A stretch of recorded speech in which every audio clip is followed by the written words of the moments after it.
world that had forgotten itself, the ships arrived. The cities were dust. The seas were silent. Beneath layers of sediment older than memory, the explorers found vessels, sealed containers in which something pale still drifted, like clouds suspended in amber. Brains, or what had once been brains. The scientists called them specimens. They did not yet know what they held. In the laboratory of the inner ship, they connected one of them to the vessel's electronic mind. Power was applied.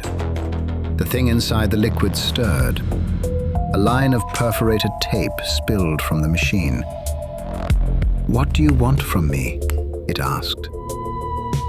It remembered being a man. His name had been Eric. He had walked the white seas of a dead planet where black coral grew toward a red sun. Something had touched his mind there, a thought that was not his own. He had fled, at the cost of other men's lives. It remembered being a fugitive, in a city of steel and filtered air beneath domes that hid a poisoned sky. He had loved a woman he barely knew. He had betrayed the only friend he had ever had. It remembered being judged. 4 men in white coats stood between him and the sun. "Nothing you have lived was real," they told him.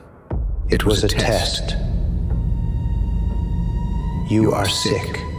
It remembered the straps, the white room, the instruments arranged neatly on a tray. It remembered running.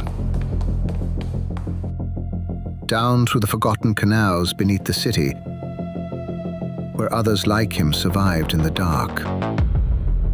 Hunted, hungry, half forgotten by their own kind. A woman followed him into the underground. Janet, he thought she was called. He could no longer be sure.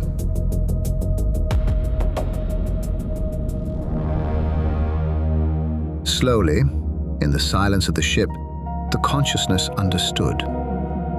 It had not lived a life. It had lived all of them. The astronaut, the fugitive, the prisoner, the lover. The visions were not memory. They were every life ever recorded into this small, drifting cloud. The last archive of a species that, at the end of itself, had built a network of minds, a network of thoughts. It was the entire library asking what was wanted of it. And there was no one left to answer. The crew watched the perforated tape unspool across the laboratory floor. They could not read it. In another part of the ship, a soft alarm began to blink. Another container had been recovered from the ruins, another cloud drifting in amber. They prepared the connections. Power was applied. The thing inside the liquid stirred. A line of perforated tape spilled from the machine. "What do you want from me?" it asked. And somewhere, a man named Eric opened his eyes.